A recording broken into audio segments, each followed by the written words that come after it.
अस्सलाम वालेकुम प्यारे बच्चों, उम्मीद करती हूँ कि आप सब अपने अपने घरों में हर वाफियत से होंगे। ऑफलाइन सेशन में आपका फिर से खैर मकदम। प्यारे बच्चों, आज हम पढ़ेंगे जमात 7वीं है, हमारा सबक आज का है वो साइंस और जंग। जो पहले ज़माने की जंग होती थी उसमें मुखालिफ फ़ौजों की, बच्चों पहले मैं आपको इस तरह समझाऊँ। पहले ज़माने में जो जंग होती थी वो फ़ौजों और जिस्मानी ताकत और फुर्ती का मुकाबला होता था। उसमें जिस्मानी ताकत होती थी, हथियार होते थे, तलवारें होती थी और वो सीधे सादे हथियार होते थे। और जिसकी फ़ौज की तादाद और ताकत होती थी वो हथियारों के इस्तेमाल करने की मशक भी ज़्यादा माहिर होते थे। मशक लेते थे, वो बार बार काम करते थे, महारत होती थी उनमें, तीर चलाना है ना, तलवार चलाना, और इस पे जंग करते थे घोड़ों पे चढ़ के, तलवार के ज़रिए होते थे, उनमें बहुत महारत होती थी, हुनर होता था उनमें। तो लेकिन आज की जो जंग है ये जिस्मानी ताकत और बहादुरी से नहीं जीती जाती। उस वक़्त जिस्मानी ताकत और बहादुरी से जीती जाती थी पुराने ज़माने की जंग। तो आज सिर्फ जिस्मानी और ताकत से नहीं जीती जाती है, ये साइंस के ऐजाद किए हुए हथियारों पर है। सिर्फ ये कहा जाए तो गलत ना होगा। तो आज यही हम पढ़ेंगे कि साइंस और जंग पहले ज़माने की होती थी, वो हथियारों की होती थी, तलवारें, तीर चलाना, उसमें बड़ी महारत होती थी, उनको घोड़ों पे वो लड़ी जाती थी वो जंगें। और आज की है जो साइंसी हथियार जो बनाए गए हैं और उनकी ताकत से ये लड़ी जाती है। तो फ़र्क तो है। आज का हमारा सबक है यही। पहले हम पढ़ेंगे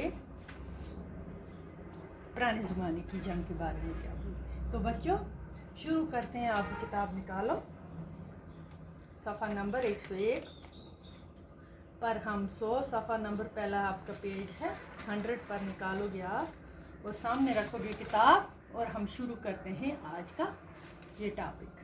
पहले ज़माने में जंग में मुखालिफ फ़ौजों की जिस्मानी ताकत और फुर्ती का मुकाबला होता था।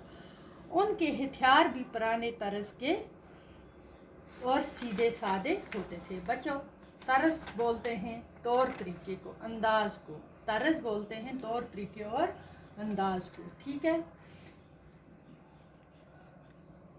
जीत उसी की होती थी जिसकी फ़ौज तादाद और ताकत में बेहतरी होती और हथियारों का इस्तेमाल करने की मशक में ज़्यादा माहिर होती। मशक लेते थे, बार बार वो हथियार इस्तेमाल करते थे, उनकी ट्रेनिंग लेते थे।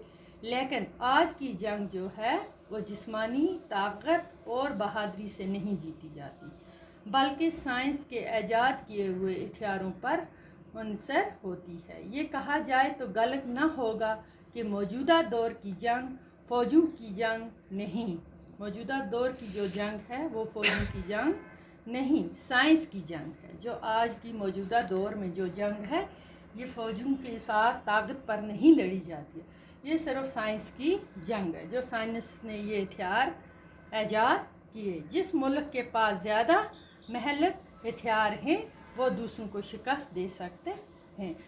बहुत ज़्यादा जिसके पास हलाक करने वाले जानलेवा, महलक हो गए जानलेवा, है ना, हथियार हैं, वो ज़्यादा जीत जाते हैं, वो आगे जाते हैं इनको और वो शिकस्त देते हैं जिनके पास ये मारने वाले हथियार हों ज़्यादा, जो तबाही करने हों, जानलेवा हथियार हों। तो वो दूसरे मुल्क को शिकस्त दे सकता है। पहले जंग का दायरा बहुत महदूद होता था। अब दुनिया के मुख्तलिफ ममालिक के फ़ैसले मिट जा चुके हैं। इस मुल्क की लड़ाई का असर दुनिया के दूसरे ममालिक पर भी पड़ता है। तो बच्चों, आज हमने इसका पार्ट फर्स्ट पढ़ा कि जो पुरानी जंग ताकत पर होती थी, फ़ौजों की ताकत और हथियारों की जो मशक लेते थे वो तलवारों और तीरों और घोड़ों पर सवार अपनी ताकत से लड़ते थे। जो साइंसी जंग है वो सिर्फ साइंस के किए हुए ऐजाद किए हुए हथियारों के साथ लड़ी जाती है। तो अगला सबक इंशाल्लाह कल पढ़ेंगे।